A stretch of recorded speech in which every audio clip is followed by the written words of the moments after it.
Hi folks, I'm Alan Watt, and I'm standing in for Michael Herzog today, who called me this morning, and he's overloaded with work, as are we all really in these days and times, trying to get through our daily business. Most of you who know my name have heard me on other shows, many radio shows and a few television stations as well. And I tend to put most of the information up on my own website at cuttingthroughthematrix.com and Alan Watt, sentientsentinel.eu. The approach I have to trying to educate people at this current time in history is an in-depth study of what history really is and how we got to where we are today. What we're finding on all times and all ages is the people who are kept in the dark as the real machinations of governments with their agendas and their long-ranging plans is that the public are told fairy stories. Every generation is told a myth, which they call history, a compendium of dates and times and battles and famous people. We're never told the reasons behind them or the forces that finance them into existence, because wars are very expensive. Wars take many, many years of planning before they actually take place. Nothing is ever spontaneous. You'll find even in the great invasions of the Normans coming through Europe into Britain, they prepared for many years before the invasion. They had thousands of carpenters building forts which they could float across the channel in pieces and put together at the other end, already made prefabricated forts, hundreds of them. And they had munition supplies and logistical supplies going back through the Isle of Wight and the Isle of Man all the way back into Europe, and massive financing which has never been explained to the public.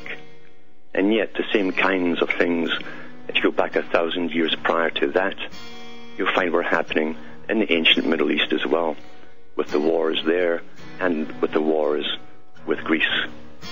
They say there's nothing new under the sun, and that is truly the real facts of today. Nothing happens by chance. I'll be back in a minute after these messages.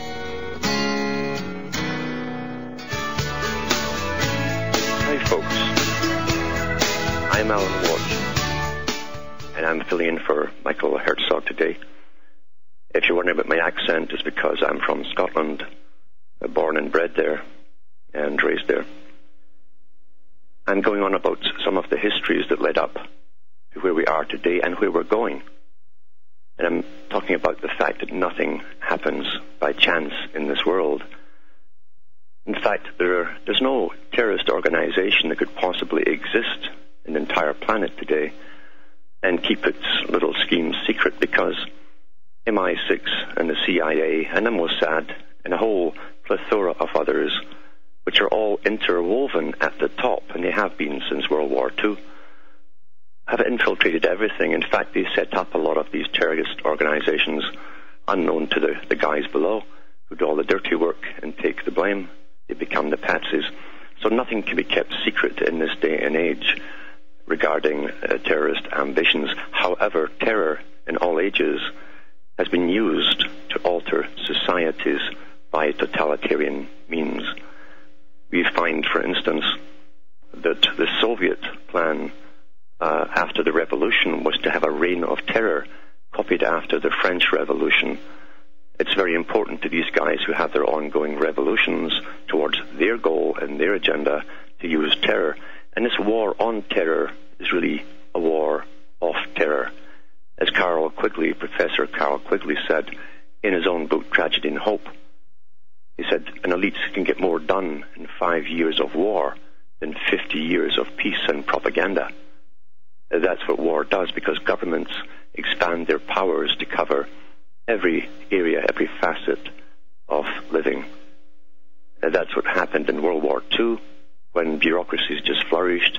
They took over industry. Basically, they became fascist, in a sense. They took over agriculture, and they put in heavy taxations. Once taxes are put on the books, they're never lifted, even though they're called temporary. So they know what they're doing at the top. There are schools of thought at the top that are trained in much higher and older histories than the public ever get, even at the best universities. And it's the same with sciences too. Some of the best scientists that work for the elite and get the largest sums of money are actually picked out of college or university before they complete their degrees, and they're given the higher truths into the higher sciences that's kept from the public. It's kept from professors all the way down to the bottom. That's how you get power. That's how you hold on to power. You do it by not sharing the knowledge of that power to the general public. We find this little club is called the Project for the New American Century, which comprised of Wolfowitz and Cheney and Rumsfeld and all these characters that are in and on your television screens every day now. They wrote about their agenda in the 1990s. They talked about the necessity of taking Afghanistan, followed by Iraq, then Syria and Iran, etc. This is their agenda. They're going forth with it, and they needed something on a Pearl Harbor scale event to occur to garnish public opinion behind them. You must always get public opinion when you want a war on your side. And so you have the Twin Towers, a very occultic symbol, because the Twin Towers represent the destruction of the old man and woman, the Jachin and Boaz of the occult and the lower Freemasonry. The old man is to be done away with, you see, and the old woman too, as they bring in a new science of genetics to create the new types that will be their servants of the future, new types of purpose-made human beings, which they've written about in the lower science magazines, and by that I mean the ones you buy on the shelves in bookstores. And have told us that the ideal design, the real meaning of ID, the ideal design, the purpose-made human, will be very efficient. It could probably work for days without end, a kind of golem for those who understand the Kabbalah. A golem is an artificial slave created by a form of magic, which is just science. And that is the great agenda for the future. However, to get us to that step, which they knew long ago they would do, and I gave a talk this week about it, you'll find it on my website, from 1929 by a Lord Birkenhead from Britain, who went through this agenda, this glorious future, mentioning higher sciences that were totally unknown to the public until today. Yet it was published in a Hearst magazine, Cosmopolitan, in 1929, discussing this whole future, this wonderful future for this dominant minority, where they will rule the world in a form of utopia, the dream of the ages, as they call it, going all the way back to the days of Plato and his Republic, where the common people would be bred and made special for their purpose, their tasks ahead. Now they're at it with genetics, and that was always the goal of genetics, not to help the poor crippled person with Huntington's chorea or some hereditary problem, but in actual fact to alter the whole of society, except for the dominant minority who control us all. You'll find a lot of this in the writings of Arthur Koestler, who worked for MI6 as a propagandist. He also worked for the United Nations on projects on how to lobotomize the entire population without their knowing it for the general public, while he said the elite will remain unaltered because they must retain their survival capabilities, since they will make the decisions to steer planet Earth on its course. So you have many declarations like this given out by the propagandists on behalf of this dominant minority, telling us the same thing, that we've all to be basically dumbed down through all means possible. Koestler and others mentioned using inoculations to do it, inoculations that would be given out under pretenses of helping us, but in actual fact would attack the brain itself. Not just the brain, but specific parts of the brain. That part that Kessler said, which gave you your ability to think as an individual, your higher critical judgments, your intellect, that's what they wanted to attack. And when you look at the incredible rise of autism over the last 20 years or so, it goes in parallel with the same graph as the amount of inoculations given out at a very early age.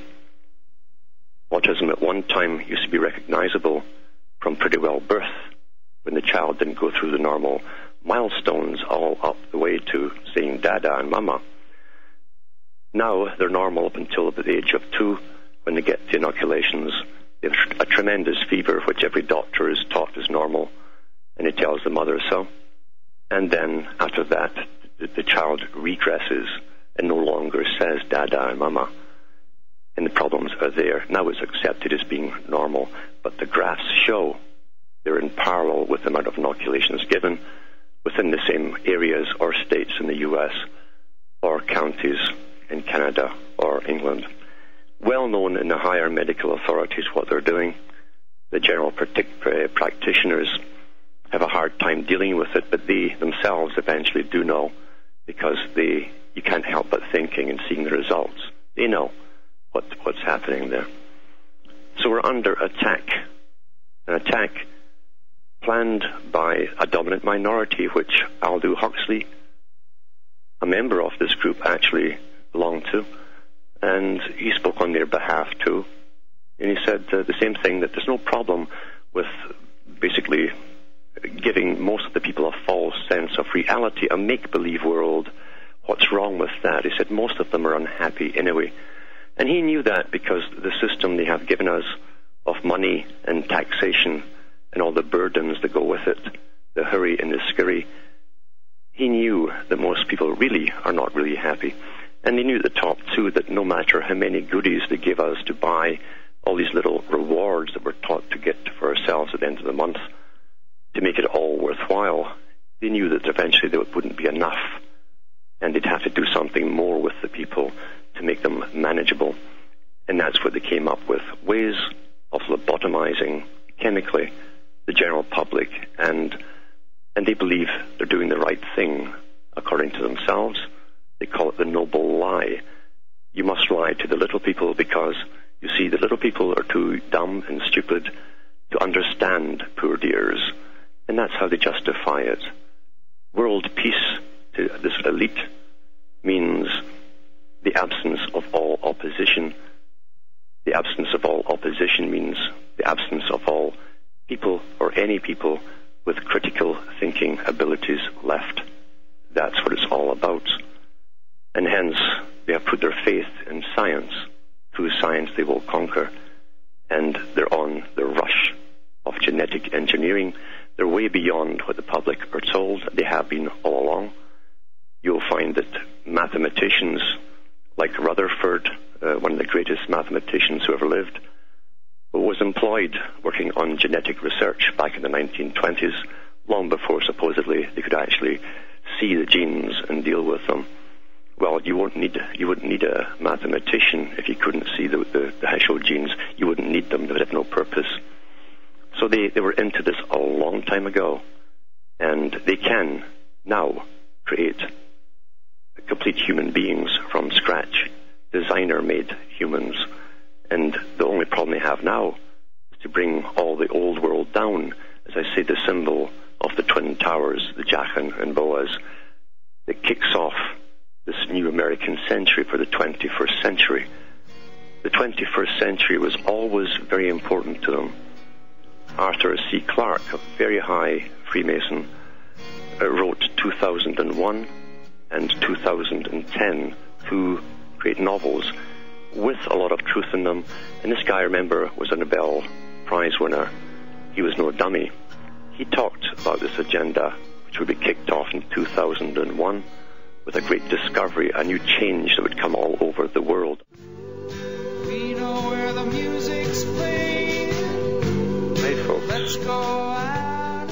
Alan Watt here again, filling in for Michael Herzog, and I'm going through some of the deeper meanings behind what's happening today. Meanings which are kept from the public. The public are given panic and hype and fear and terror because it's worked in all ages and all times past. You have the ancient Caesars and Neros of Rome who used to use the same tactic where they'd get a group, real or imaginary, claim they were being attacked from within and they lived amongst you, and then the whole population was put under martial law. There's nothing new in this technique. It was also used, to say, after and during the French Revolution, the Reign of Terror, and the Soviets also used it, because once the Soviets had basically completed their border and didn't expand outwards anymore, they had to find an enemy within. When you have a totalitarian government, you must find an enemy anywhere and everywhere, and so they find the enemy within. When you look at the coordination of the anti-terrorist bills that were into effect in every nation pretty well in the world at the same time after 9/11, that should surely tell you that no countries involved were actually independent. They had all these agreements made long before it happened, and they all basically pushed the same anti-terrorist bills through at the same time. In Canada, Alan Rock, this strange lifelong politician who always got put into high cabinet positions, he was in the charge of the Justice Department for Canada in the 90s, and he single-handedly put through a complete omnibus bill, which was exactly the same as the anti-terrorist bill. And the newspaper reporters at the time were all questioning, what is this for? Nothing's happening in the world. The Cold War is over. They didn't have this during the Cold War even. And what's going on? Of course, none of them dared go any further because they're not supposed to. The media is all bought and paid for, and they like their paychecks. And this went through. We actually had it on the books before it happened around 1998, before 2001 came up. So we were already ready for it. And after 9/11, it was announced on the CBC in Canada, Canadian Broadcasting Corporation, which is run by the government, that basically all security forces were integrated already with that of the United States, including the intelligence services.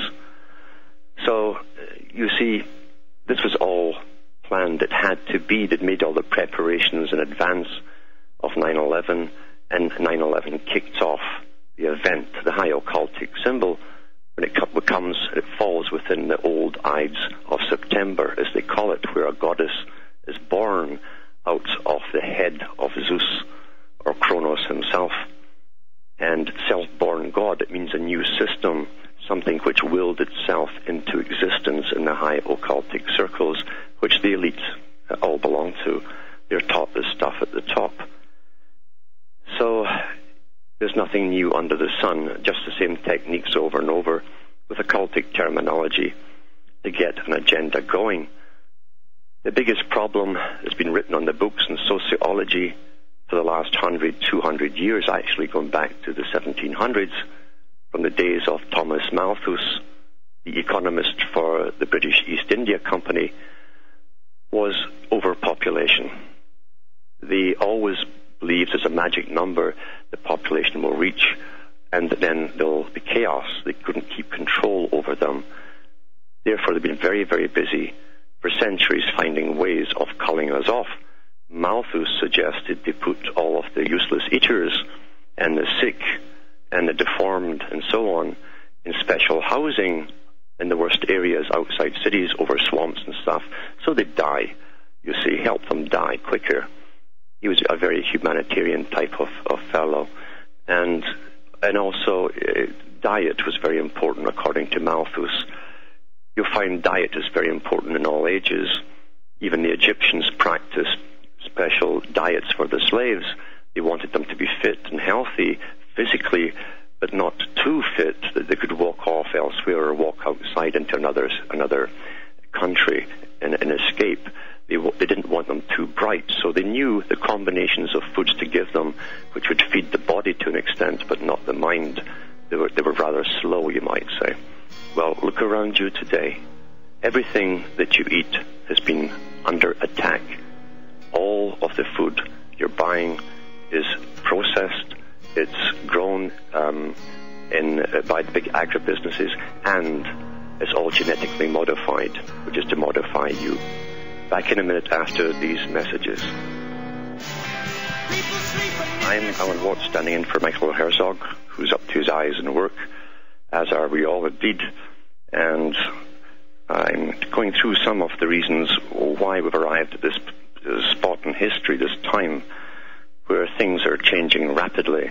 And everyone in the general society is hoping secretly that things can go on as they've been trained, that it's normal. Really, there's nothing normal under the sun in this system. It constantly changes.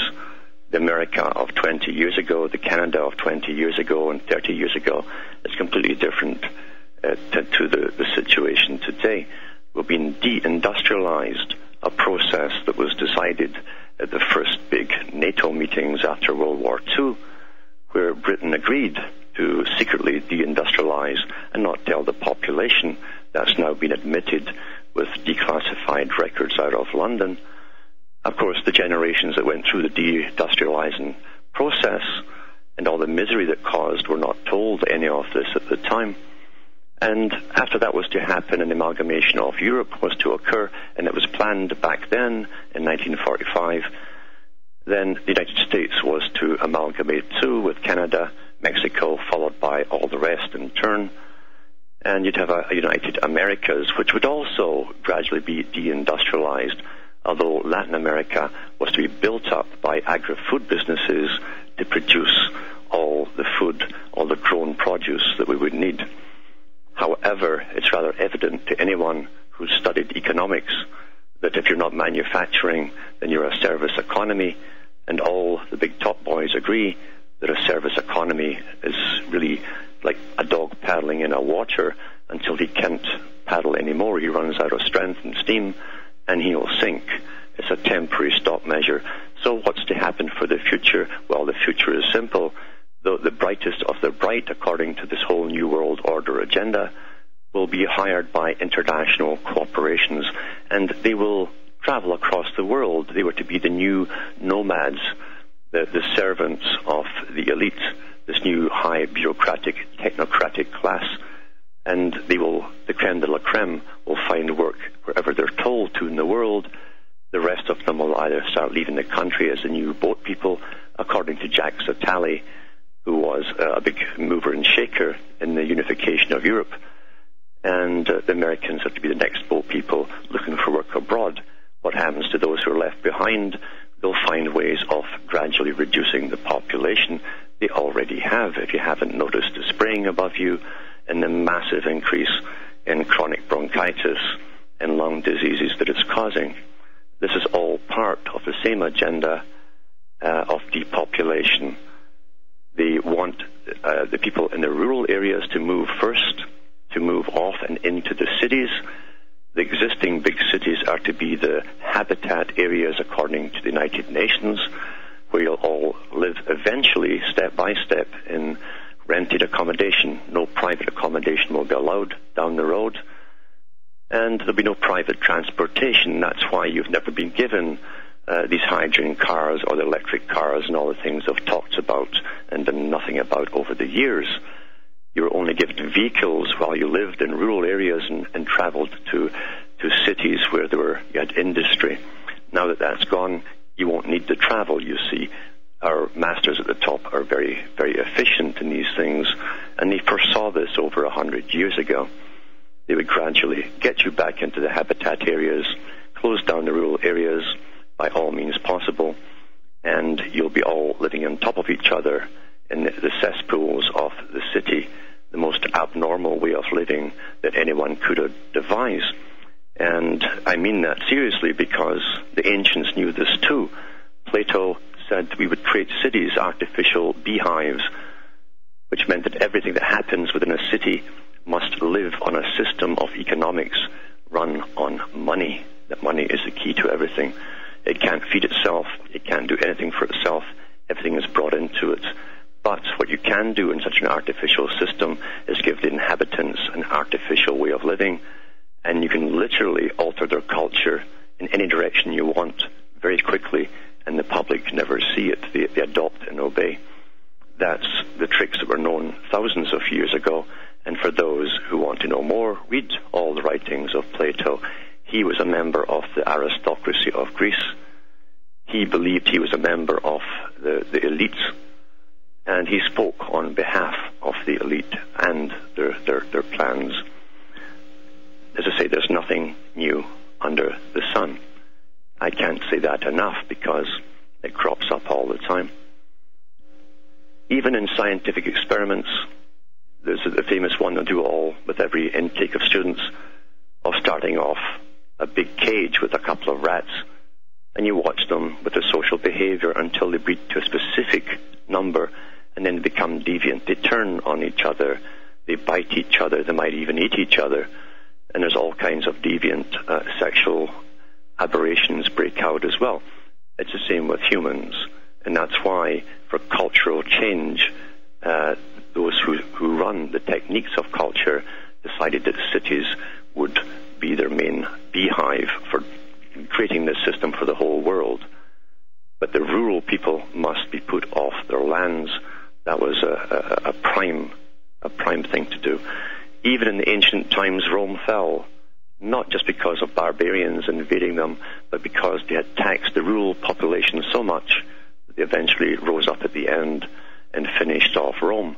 However, not before the elite got out with all their loot to start off an empire elsewhere, as they always do. Today, the elite have already been getting cities, brand new, the most modern, ultra-modern cities built for themselves in China to accommodate primarily a middle-class, bureaucratic, white population with all the most recent amenities that they're used to, or even are not used to yet, because they're in advance of America. And these are sparkling, brand new cities that will use the technocrats, the scientific elite, the scientific types of bureaucracies that we now have running this world. And they've also set up, and they're setting up new cities in Bahrain in the Middle East. That will expand as well as it take country after country over. But what will happen to the old countries? They've served their purpose. America was the new world. This is the new world order. It's moved on from America. And what do they do when an empire has used its purpose, served its purpose? They collapse the empire behind it. This is standard down through history. We're all really already living through the collapse. We're seeing the price inflation. We're seeing all the phoniness around us, the cheap things we buy that don't last long. They all break. They're non-repairable. We're seeing the end of an era, basically, the end of a plan. And we're watching the big boys manage the strings or the puppets, and we're all supposed to dance to their tune at the bottom without thinking. Unfortunately, most people do not think. They'd rather believe that just a bad bunch took over the government recently, and that's why things are going to pot. But nothing is further from the truth. Jefferson himself, who was a member of the old Illuminati of his day, from the old French Lodge, as was Benjamin Franklin. Franklin was the Grand Master of the Grand Orient Lodge in France. They both said the same things, that the United States of the Americas would be a nucleus of a world federation. They both knew the agenda. They said it would be run eventually down the road by a council of 12 wise men. They also warned the public, because they spoke with forked tongues, you see, one tongue for the public, one for themselves, and between themselves. And they warned that when you see an agenda unfolding between the takeovers of different parties in government, where it's left-wing or right-wing, followed by right-wing, and then followed by left-wing, when you see the same agenda unfolding, regardless of who seems to be in power, then you will know that you are under tyranny. And if people haven't noticed, that regardless of who seems to be in power, the United Nations agenda has steamrolled ahead since World War II without any halt, then you know you're not sovereign. You know you're under tyranny, and you have been. The politics you've seen for the last 50 years, 60 years has been show politics. Show politics only. It's a drama put on and staged for public consumption because they knew they had to make you believe you had rights and that you had representation and that these boys were really there to speak for you. But if you watch what they really did during all of those different changes of Congresses, it was the same agenda. You never saw one party coming in and saying, well, we're going to change what the last party did, we're going to throw that out. It doesn't happen that way. They continue to take up where the last ones left off. That's what Jefferson was warning about, and is all around you, has been all your life. So don't panic at this stage that you're waking up. Don't panic because you're noticing that the little things that you become habituated to are changing, that the prices are going through the roof, and that gasoline prices are going up and down, mainly 2 steps up and 1 step back all the time. It's meant to be that way. It's just an agenda we're living through. Our lives basically are scripted for us, at least the big changes in our lives, long before we're born, in fact, because these boys that run the world have long-range timetables, and they run it like a business plan with their big projected investments in the future, which always entail the takeovers of other nations and wealth and all resources of the world. One of the many interlaced organizations that spearheaded this unification of the Americas is the Council on Foreign Relations, as it's called in the United States. In Canada, its sister branch is the Canadian Institute for International Affairs. It's the same club. All British Commonwealth countries have the Royal Institute for International Affairs. And they work in tandem to bring all this about. In Canada, when the three amigos signed their first open part of the amalgamation for public consumption in 2005 in March at Waco, Texas, it was announced on Canadian television that there'd be a few more after this one. The second part is to be signed this year in Canada. But they mentioned that the Council on Foreign Relations, that appeared publicly for the first time under their own banner on the mainstream news, said that they drafted the whole thing up themselves. This non-governmental organization had drafted up the amalgamation of the Americas to be signed. Well, who gave them the authority to do so? Who voted them into any office over us? Well, the fact is, no one did. We don't have anything called democracy. It's a joke. It's a sham for the public. It's to put the public to sleep thinking they have rights. The feudal system of the Middle Ages is alive and well. They gave democracy for a while just to put everyone asleep and stop them rebelling every 4 or 5 years. That's why you have elections every 4 or 5 years. In the 1600s, the surveys they did in Britain showed that if they didn't give the people rights, there would be a revolution roughly every 4 or 5 years. So, lo and behold, they came up with this new idea called democracy. But at least in Britain and the older countries of Europe, they have an elite which they understand are there at all times, and they're called the establishment. No one votes the establishment in. The establishment are above all laws and rules. They own parts of the world, big parts, big chunks of the world, including the countries they're based in. You can't argue with these boys. Money is the key to it all. Everything in this corrupt system runs on money. I really personally don't care what kind of money it is or what form it takes. Money is the key to help elite families get to the top and hold power over everyone else. I don't see any way around it, to be honest with you, in a system that wants to keep money. Even though they've said at the top, through their big front writers like Bertrand Russell, eventually the public will be issued credits by the state. every week, every Monday, and you can't save up these credits. If you don't spend them, you start off with the same figure every Monday. If you go against the system, then those credits will be withheld and you can't buy food or shelter or clothing. That will be a form of social control and punishment. This, again, has been discussed at very high-level meetings over many years by the elite themselves. And we will see that introduced once the ID cards come out, because the ID card that's to come out in the United States is made by the same firm that's already done it for Britain. And they announced in Britain last year that the ID card has an active chip, which also will be your banking card. This is the age, you see, that was planned a long time ago, where you won't be able to buy or sell without the number and being tracked and all the rest of it off the beast. The beast is the system itself. We're at that stage almost already without the single ID card. Just over the last 10 years, I've been astounded at the amount of people you see who have a card for every shop they visit. Everything they buy is being monitored by government agencies, and if you ask them if they know this, they'll say yeah, vaguely, and you ask, does it concern you? And they'll say no, I have nothing to hide. So you see, there's no indignancy left in them. They have no indignancy anymore. They're happy slaves. They're being good. Being good means whatever the present laws are or what they'll become, they will obey automatically.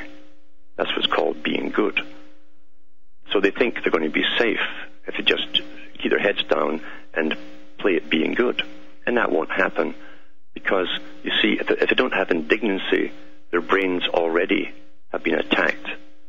It's a natural survival mechanism to want privacy. People had wars in the past to preserve privacy because many times in the past it got to the stage then where big government wanted to monitor every person and they wanted to monitor everything you did and bought and sold and where you went and who you visited. That's called a police state, a totalitarian state. We're seeing the exact duplication of the Sovietized system being established across the world as the elite from the West said it would be. And they said at their big meetings at the Club of Rome and there are other big clubs that they have in this amalgamation that they preferred the collectivist system. It was much easier to control the vast amounts of population. Back in a few minutes after this.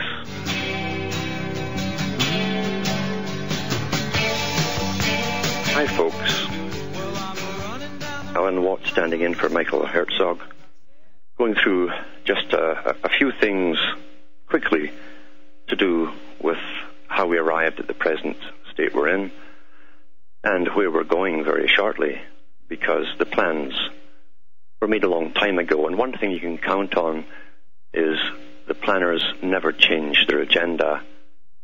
They stick to it by all means possible. That's why we're in for the long haul. We are going to go through hell before we come through and see any light on the other side. There's no doubt about that. They've already hired thousands of psychopaths on the lower level to do their brutal work for them. And in today's society, which is totally atheized, they've got many to choose from to recruit. Guys who've been brought up watching video games and playing video games and worshipping the black outfits of the police state, the black colours of the executioner. That's why all police now have changed to black uniforms. They're not there as police officers or peace officers now. They're there as law enforcement agents, and that's why they wear black. The executioner, they've got authority to kill, and unfortunately the psychopaths they recruit has been a generation. They've come from a generation of games where the only object is to kill, kill, kill, and win at the end, and wear the same uniform as your new brotherhood, the new brotherhood that you belong to. That's your new family.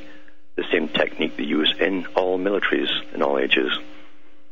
We're in for the long haul of brutality, and we've got to act now and speak out everywhere we can to stop this, because if one generation grows up watching terrorism all over the place, at least the threat of it, and cops everywhere wearing combat outfits and machine guns, it's going to be very difficult to change. That type of system could last 100 years, and that's why that Rumsfeld himself said this war might take 100 years to complete.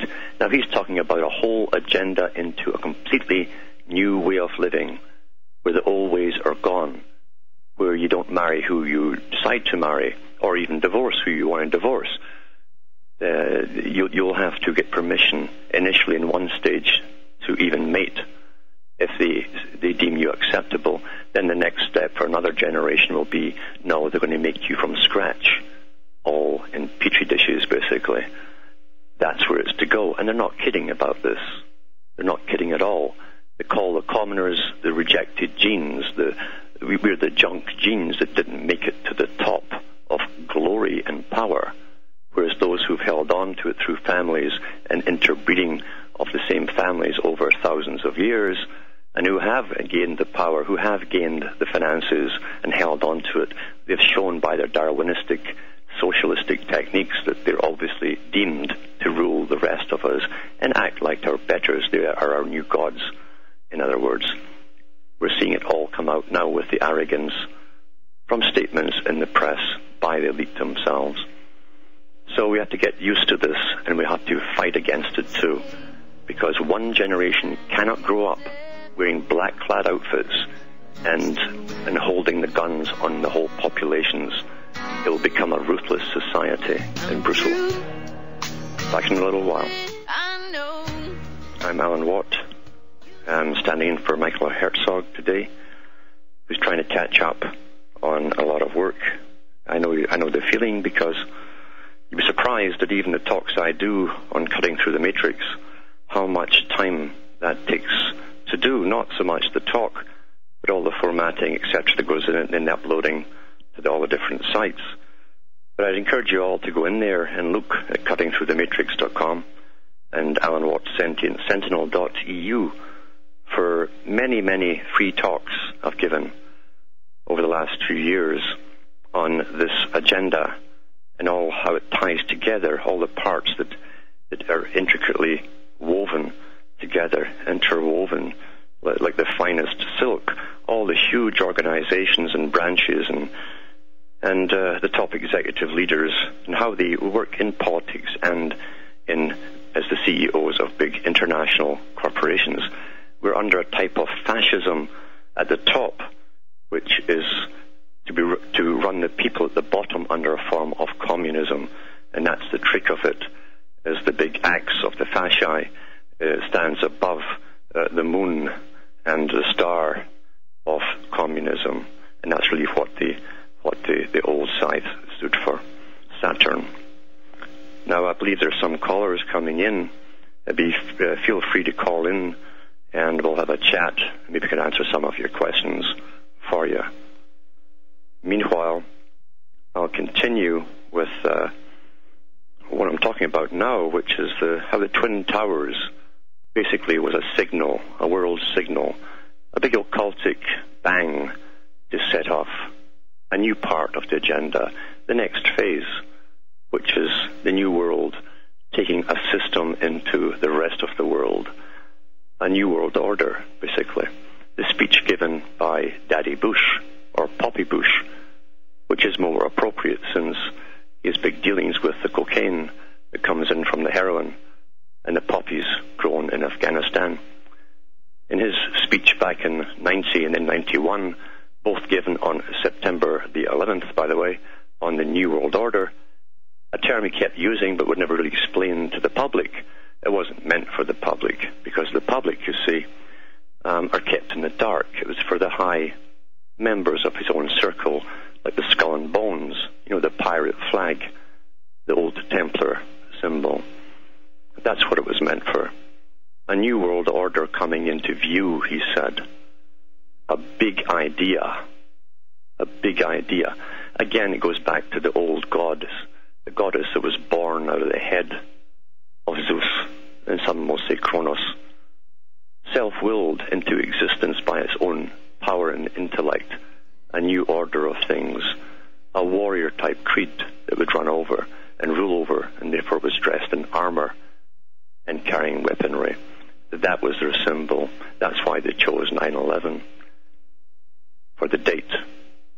It's interesting that 9/11, as we all know, became the emergency call number for all those guys in uniform, a term they also used after 9/11 happened, when Rumsfeld said, I want everyone in uniform, even the postmen, to put it on, because now you have an amalgamated force of one form, uniformity.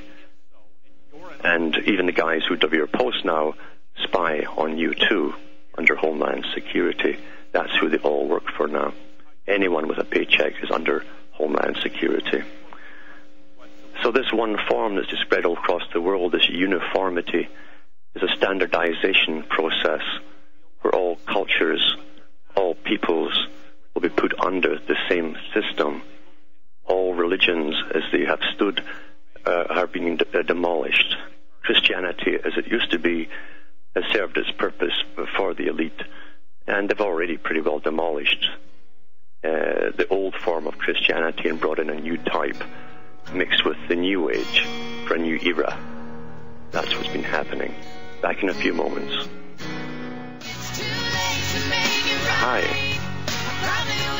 Alan Watt back again, filling in for Michael Herzog on this Friday. And I'm talking about how this world is to be standardized. It's simply too untidy for this elite, you see. Untidiness means inefficiency. And these boys at the top want complete and pure efficiency. That is why the next big religion is to be knocked down is Islam. And Islam is so different, you see, in so many ways. It's a complete culture tied up with the religion. And that's very inefficient. They might disobey. And, of course, they knew they would get some retaliation when they go in. Every country that's invaded always does retaliate, you hope anyway. At least there's some survival process still working there. And now it's turned into a propaganda war, as we hear about all these nasty people over there who aren't too pleased about being invaded and run by a foreign power. Propaganda is used again in all wars to basically lie to the people that must be supportive of the war, and that's the general public. We don't realize in today's complex world that little vote that you get, you don't really get to pick the person that you think you're picking. You're presented with a bunch to pick from, no different than the Politburo of the Soviet era. And you don't realize, though, you are giving the power, you're acquiescing all your power to that person to do as he wishes by using your name. And that means going to war as well. They never mention these things when you vote them in, of course. They never mention they have upcoming wars planned and takeovers of entire continents and the resources. But nevertheless, if people would just stop voting for a change instead of voting and never learning, the ones at the top would have to come forward for the first time that really run your country. And you'll see that, lo and behold, it wouldn't collapse after all. It would still be just as totalitarian, perhaps a little more so quicker, but you would see the teeth out as they force you to go along with them one way or another. We're dealing with brutal types at the top, very brutal types. Killing millions is nothing to them, never has been. World War II was completely set up in advance. Every historian that has written about the Versailles Treaty signed after World War I said that treaty guaranteed a second war with Germany because they could never pay off the debts, the reparations that was demanded of them. They had no option but to eventually fight it out or go under and starve to death. We know that they ended up fighting it out. We also know that the big corporations like GM, ITT, and the Rockefeller Foundations, Baxter Laboratories, a whole plethora of big companies in the West, including many belonging to Rothschilds, financed Hitler into power. They financed the Nazi war machine. They financed IG Farben, the umbrella company that all of these independent the corporations went under, they produced all the armaments for Germany. The stock exchanges still went on from New York and London, all during World War II, to these companies via Switzerland. And the big boys got rich and fat, as always, during wars, because Rothschild himself said he makes most of his money when the blood is running in the streets. And that's never changed. And no one was ever brought up after it for trading with the enemy and got actually charged and put away. If you go into the history of the Bush family, you'll find that one of them actually was charged, but eventually they managed to pay their way out of it. Again, nothing new under the sun. They financed their enemies into being. They used them to change the world. World War II was to change the world and society. Without World War II, Winston Churchill admitted he could never have pulled off their great idea of amalgamating Europe, something that he was completely for. The man who told the British public that to fight these terrible Nazi demons to preserve the British way of life was telling his own peer group in parties, many parties, did parties every night, that this was the best thing that ever happened, this war, because he said, we shall realize our dreams of a united Europe. Well, the public didn't know about that, did they? They might not have gone off to fight for war if they knew that. So the public are lied to in all times when it comes to scheduled wars. Professor Carroll Quigley defined wars and what the purposes were. And apart from the profit-making motives, he said the primary purpose of war is to change the cultures on a societal level on all participating sides. And that's what they did, because government grows so massively during wars. Whether it's an active physical war or a cold war, government expands drastically. And today we have this war on terror, and if you've noticed, terror has been redefined. It's constantly being updated, and there's new topics being put under terror. Someone withholding taxes, or even forgetting or haven't put the right amount down for taxes, is now considered a financial terrorist. If you're talking about certain subjects, you're anti-government, a term borrowed right from the Soviet Union, and you're also put down as a terrorist. I guess you're a speech terrorist, a propaganda terrorist. Well, that's the state of the world as it is today. It's going to get a lot worse. The majority of the people will go along quite happily with it, thinking they're going to be quite safe. They'll watch their 6 o'clock news. They'll parrot their 6 o'clock news. They will not want to hear anything different. And I'm sure you've all had someone put their hand to their ears and say, I don't want to hear that, when you tell them some of the truth. Because it's almost as by knowing some of the truth, they might be guilty of something, guilty of knowing. Maybe that's what they're really afraid of. And you'll find that as a fact. I keep telling people, don't waste your time trying to wake up those nearest and dearest to you, because the odds of them waking up, when maybe 1 in 10,000 can wake up, is very slim to find someone in your own family who can do it at the same time. You also find that in the writings of Nero and Tacitus and others, that they give speeches on how they would alter a society to a totalitarian society, how they would get people to give up their rights and freedoms under the threat of terror. And they said they would aim all of their safety precautions towards the female, because women by nature expect, in the old days anyway, they expected the men to bear the problems and deal with them. Nothing has changed, even though they've had a liberation forced upon them by technology and science and the birth control pill. But nothing has really changed. They still don't really want to hear. Most of them don't want to know. Some of the older ones do, because with age comes wisdom. Today we don't have enough of wise older people around. They've been shunned by society.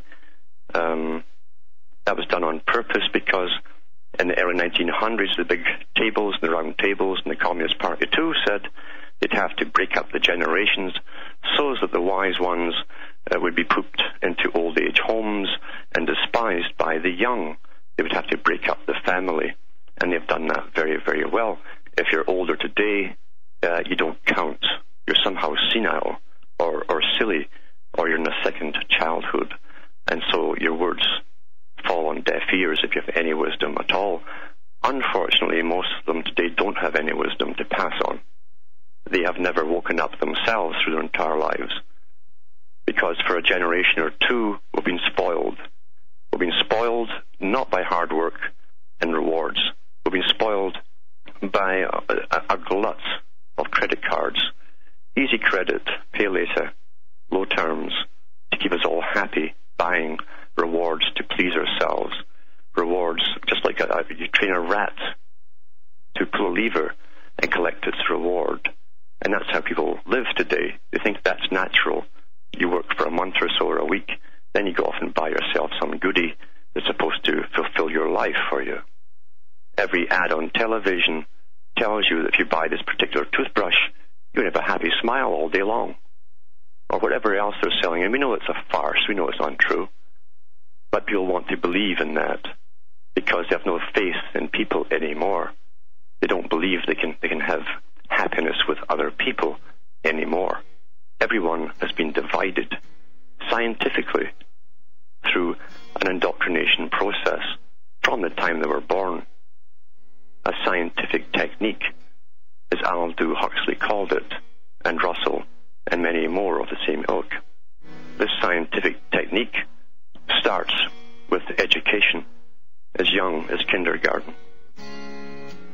I'll be back and to talk about more about the kindergarten. Hi folks, I'm Alan Watt, filling in for Michael Herzog, and I think we have Rick from California that's called in with a question. Is he there? Hello? Hello? Hello. Hi, is this Alan? Yes. Hi, this is Rick from San Diego. How are you doing? Oh, good. It's a pleasure to talk to you finally.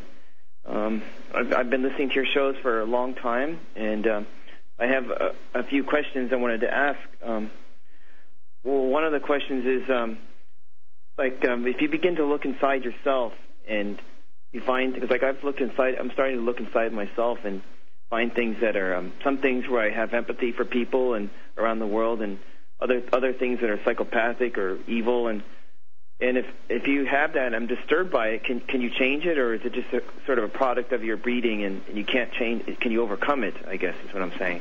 Yeah. And also another question I have is that thing you were talking on Henry or Palmgren of Sweden, Red Ice House, that thing you were talking about in ancient times where your soul and your spirit merge together. How do you know that has happened? Is it something like like a burning bush type experience, or is it just a sort of a feeling? How does one know that they have crossed that? Yeah, well, the old story has always been in all ages of know thyself. It sounds so simple until you really look at yourself. And in all ancient societies, and in higher Christianity, I'm talking about the ancient Christianity, not anything that evolved from Rome. But in higher Christianity, they had to come to the big question of good and evil, which is the same thing. It was matter versus spirit. In the world of matter, we have to eat and survive, and there's a tendency to be ruthless and to acquire out of this fear of dying through lack of food or clothing and shelter, etc. So, but on the other hand, too, we also knew as human beings there was something much higher to all of this than just the world of matter. And very clever priests came along and started to fool the public and control them through this need to contact something higher than themselves. But again, the ancients knew that you didn't need priests because it all happened within you. Your mind was the universe. All knowledge was contained within you. But you have to know yourself, because you do have the tendencies to be a tyrant or a very benevolent sort of a decent person, a giver. And that's been the battle all down through the ages. However, in ancient times, they also talked about the deviant creation, which was the psychopathic type, the ones that they knew were born within society with no conscience and no empathy. It simply was not there. And these are the ones who always rise to the top, especially in money systems. They dominate it, and then they dominate the people through the money and armies and force.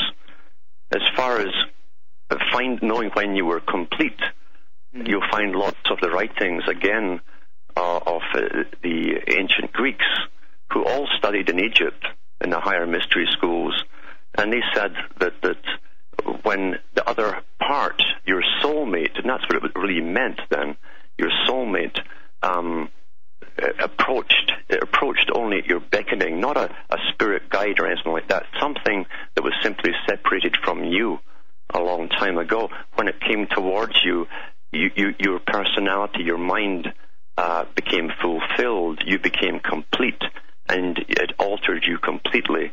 You understood the good and the bad, but you also knew how to control the forces that were innate within you. That's what it used to always mean. It's a very deep subject, and I could go on for hours on it, but that's a brief synopsis of it. Can I make an observation? Yeah. I noticed that, when I examined myself too, like, I noticed that if you don't have a piece of land where you could feed yourself, if you have to depend on money or on the system, it's almost impossible to be perfect, to not affect somebody over, like for example, I've been noticing so many corporations that we buy from that they're involved in horrible genocide in Africa, and how the U.S. is depriving people of Uganda of their land, and case after case. And I noticed that, like, everything we buy, everything that we live in society is attached to death and destruction, and so like, I guess we have to, like, try to do the best we can and speak out and try to pull back from society as much as we can, and yet at the same time not be a complete hermit. I guess that's what I'm wondering. Yeah, that's what it is. That's what it is. See, most people, as you probably know, don't care where their food comes from. They don't care where anything comes from as long as they can buy it cheap in the stores. And they don't care if it's child labor that's making something, which it often is, from China. They have no empathy. You understand, in today's society, it isn't just saving the good people who are everywhere. There's a minority of good people in today's society, because most of the public have the same mindset as the elite themselves. That's what's becoming very evident. They support any war that's going on as long as they can benefit from it themselves, and they don't lose anything through it. They're psychopathic in their traits. In fact, even in their own interpersonal relationships, they can't keep them, or else they're after something from someone else. They have the psychopathic traits. We have a psychopathic culture, you see, which we've all been born into, because those at the top gave us the culture, and those at the top are pure inbred psychopaths. There's nothing humane in the system, and that's why I keep saying it will not last forever. It cannot, by its own standards. It will fall apart, but they will go through hell before that happens. Okay. Well, thank you very much, Alan, for talking, and it's a pleasure to talk to you. It's a pleasure to talk to you, too. All right. Bye-bye. Bye now. I think there's another caller now from Connecticut. Connecticut, is it? Yeah. Hello? Hello, can you hear me? Yes, I can. What's your name? Okay, yeah, Henry. It's Henry from Connecticut. I'm a regular caller of RBN. Yeah, Alan, it's great to hear you. Actually, I'm an old former listener of the Jackie Petru show. When I remember you used to be on with her, and you had excellent shows. I wasn't there very long. I was like a year or so before she went off the air. Yeah, you discussing all this stuff, and it's very, very interesting. But let me get this straight, though. And you heard of Jack Otto also, right? Okay.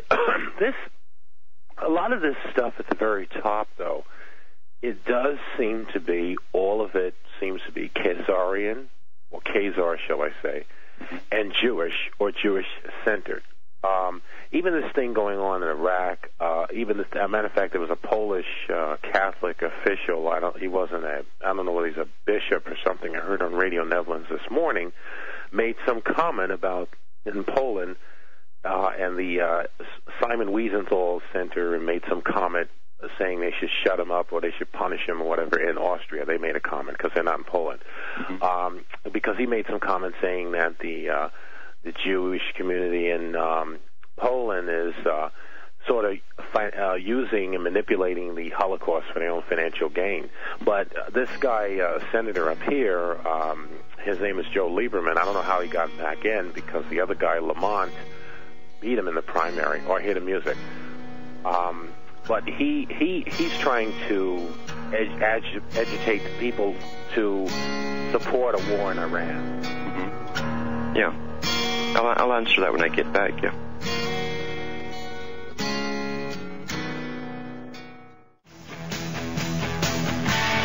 Hello. I'm Alan Watt filling in for Michael Herzog, and we're talking there from a caller on some Jewish influence in this New World Order, this Zionism, basically. Now, Zionism has many levels of meaning depending on what circle you join. And if you go back, you have to go back in history to find out really how this whole world agenda was planned, when it was planned, who participated, in which groups were to be involved. And if you go back to the writings of John Stuart Mill, who was an economist in England in the 1700s, and then his son took over of the same name, also an economist working for the nobility and the elite establishment of London, they drafted up a series of races which would be useful to achieve this end.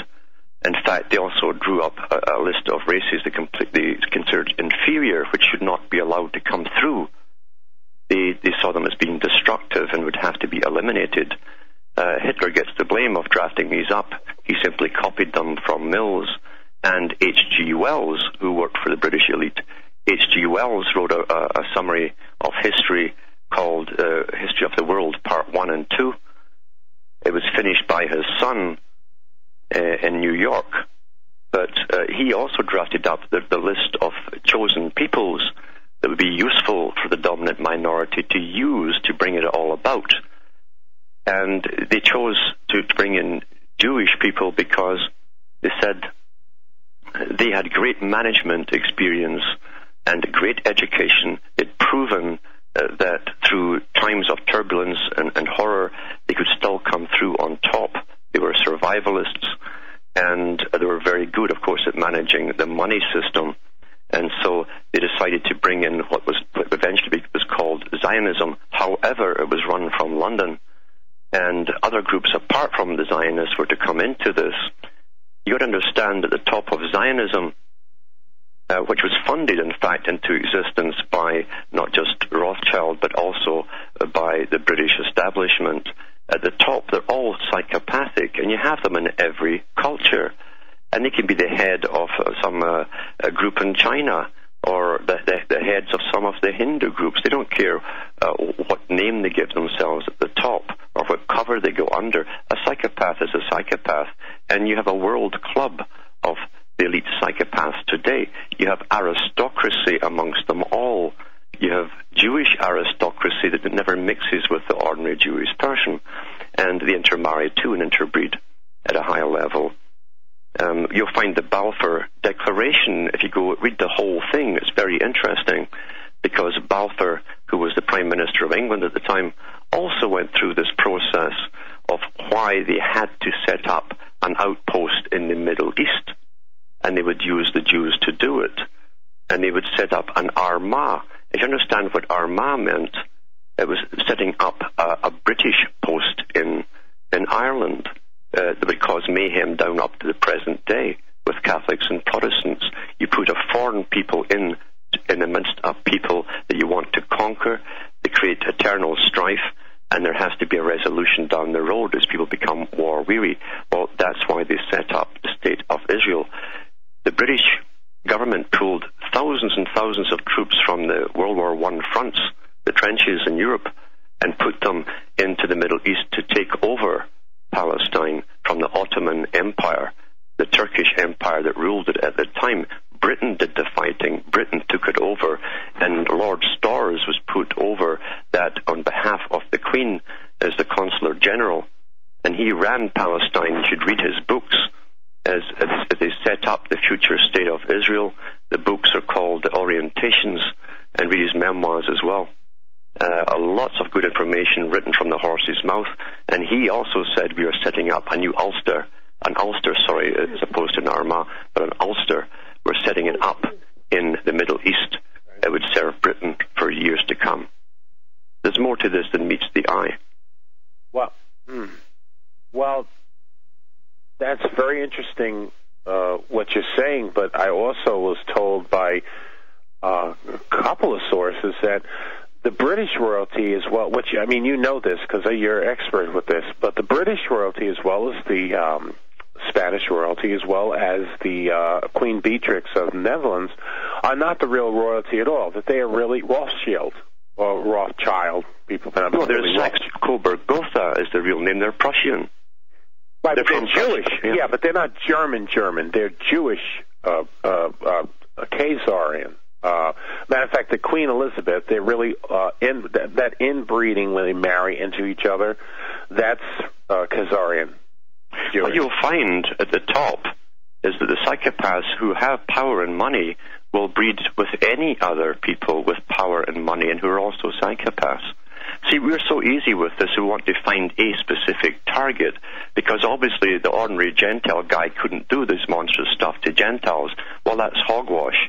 The history of this world is with people beating up other people, sometimes the guy living next door to you. We're certainly capable of being very destructive to our own people. Read your own histories.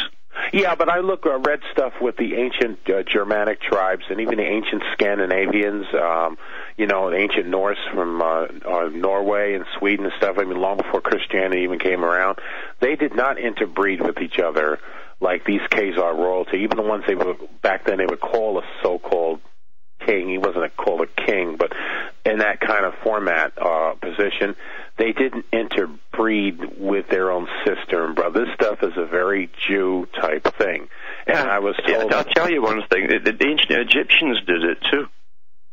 Well, so did the ancient Sumerians. You're talking about the Luciferian Egyptians when the Luciferian religion took over the original pagan religion of Egypt, because Egypt could be 10,000 years old. But like Osiris compared to Ra, isn't Osiris really a fake god, which is a representation of sun? It's nothing to do with gods. It's nothing to do with gods. It's all esoteric. That means nothing to do with actual. Right. It's a representation of man's intellect and of Lucifer, which is representation of intellect. I mean, the Osiris and the all-seeing eye. The illumined mind. It's even deeper than that. And you'll find even the Akkadians who came in initially into Sumer and started the whole ball of wax rolling off, married their sisters, and they were not Semitic people. Well, let me ask this about Hitler before I let you go move on to another caller. Otto says that Hitler might have been related to Rothschild, even though he didn't like Jews. Mm-hmm. Have you came across something that's similar? There's a lot of information that he may have been, according to his mother, who they claim was a housekeeper for the Rothschilds and the Rothschild family. However, you'll never know for sure. See, these things are wonderful for speculation, because without the ultimate proof, that's all you're left with is speculation. But we do know. He wrote another book called New World Order, did he? I mean, along with Mein Kampf, didn't he write another book, but it's not widely circulated, called The New World Order?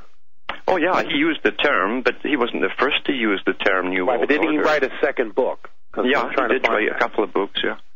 Okay, so it's a couple of books. Is more than two? Oh, yeah. There's a lot of articles he put out in magazines as well over the years. Oh, yeah, but I'm talking about two books. I mean, when he came into power, and I'm not talking about the pre-artist Hitler. I'm sure he did a lot of different things. I'm talking about once he was in power, when he had his political thing that he was doing. Mm-hmm. He supposedly wrote two books. I know Mein Kampf, but there's supposedly, Otto said there's another one, but it's not widely circulated. There's not many copies around. Mm-hmm. Called New World Order. Well, I had somebody read the unexpurgated edition of Mein Kampf. I'm going to say this, I'm going to go, because I know you got other callers. I'm not saying all Jews, and I'm not necessarily sympathize with National Socialism per se, even on German extraction. Mm-hmm. But that guy, according to the person who did read almost the whole thing, and this was an unchanged book, I think it was Hearst and Blackett edition, that guy really did know those people. I mean, I'm not making no joke. The stuff that's going on now, the stuff that happens about them when they go in any country, and like you can see how we should be very mixed and diverse, but yet Israel should stay all Jewish. All the stuff that he's saying about when they take over, look what they're doing right now with the gold market. Gold is going up to 680 something. I'll see when gold goes past 690 something. I discussed this with Robbie Noel from Republic Trading Group. They try to sell down so many tons and hammer the gold down, lower the price. Oh, it isn't just them. I'll tell you, the biggest players in the market for gold in the world, and they always have been, are the last ones you'd think of, because it's India. The Brahmins of India sit on the largest untapped reserves of gold, but the biggest purchase of gold in the entire planet. Right, but they're not players in all of this. Yeah, but they're not manipulating it like the House of Rothschild does. In other words, they all manipulate it. I thought they're just buying it for their own. Oh no, they hoard it too, and they. Oh, so they're flipping it. They're bouncing it back and forth between them to Rothschild to China, and they're all playing together. Or these guys all play together. At the top, as I say, these characters don't care what titular religion you were christened or born under. They don't care as long as you're one of them. You're one of an established elite that have proven their worth. Some of them don't want to sell because they know what's coming up. Even the Chinese. It doesn't matter. But if they sell it back to Rothschild, then this system that's going to come in sell it back to them anymore. is going to be a system where you won't have any money. You'll have credits given by government. Yeah, like that thing in Star Trek, right? Like Gene Roddenberry. It's been written about by the elite themselves. They said this 100 years ago they'd bring this in. Yeah, but didn't Gene Roddenberry write that in the Star Trek thing? Because in the Star Trek movie they were talking about credits when they're buying. That's right. Yeah, right. I remember that. Yeah. Okay, I'll let you go. All right. Nice talking to you. Excellent show. Yep. And I think now there's also Roger. Is it Roger? Or that was a Roger, was it? How you doing? Not so bad. How are you? Well, thank you. I appreciate the show. And I don't mean to even sound like I'm locking horns with you. Because I'm really not. It will sound a little that way at first. But, the psychopathic, the term, is sort of a atheistic substitute for the sin nature, which is universal to present-day man, of course. All sins are now converted to disorders, and the only thing to be guilty of anymore is guilt, I guess, per se, but not any, we have all our sins reduced to these atheized terms. But I thought you were suggesting earlier that, in the physical and material plane that maybe it implied that all physical existence was inherently evil.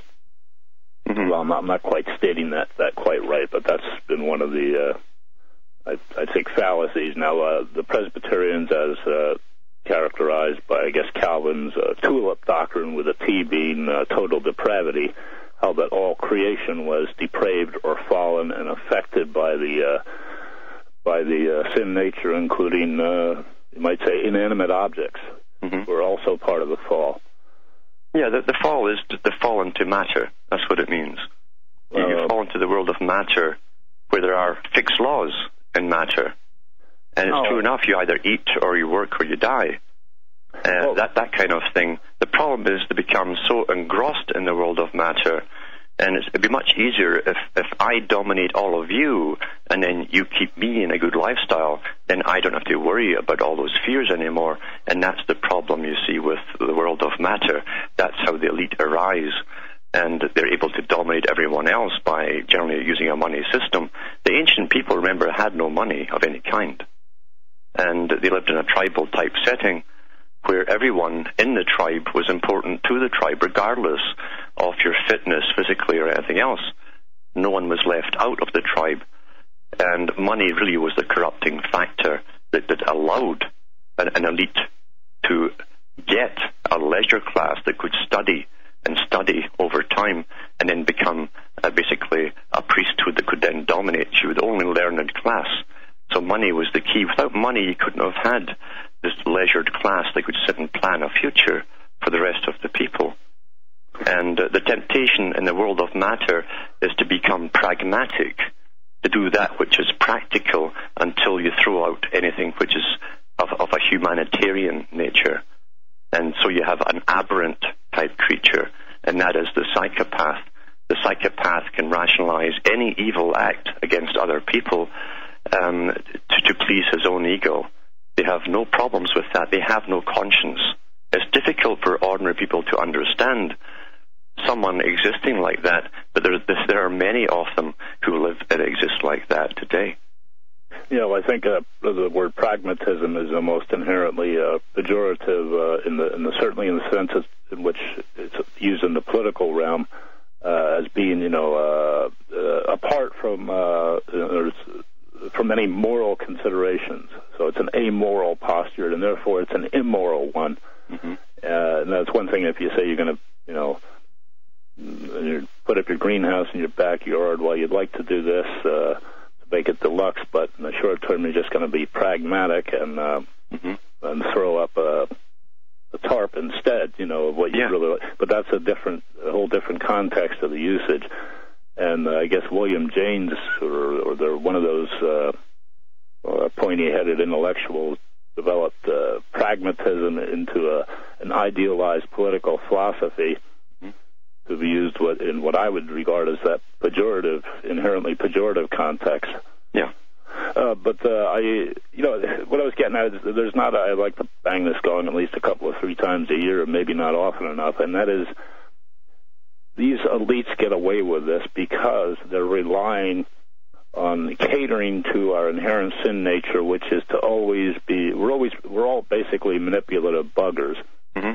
And part of the object for all of us is to get other people to do our work. Mm-hmm.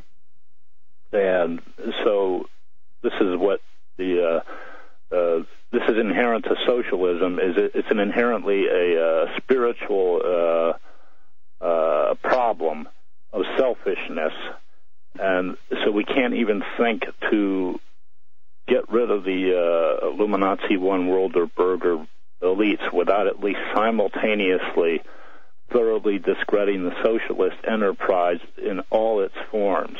Mm-hmm. You see, socialism that was pushed was a temporary thing, and the elite who gave us socialism said it would be. But during that period, they would lull the people to sleep by keeping them in a perpetual childhood, so that they wouldn't care what was happening around them. They'd be too happy playing forever with toys and doing things they like to do, enjoyment. And that's why they use socialism up until this present point. Now they're starting to pull the rug from underneath your feet, and they haven't given you anything to replace it with, so you have panic setting in.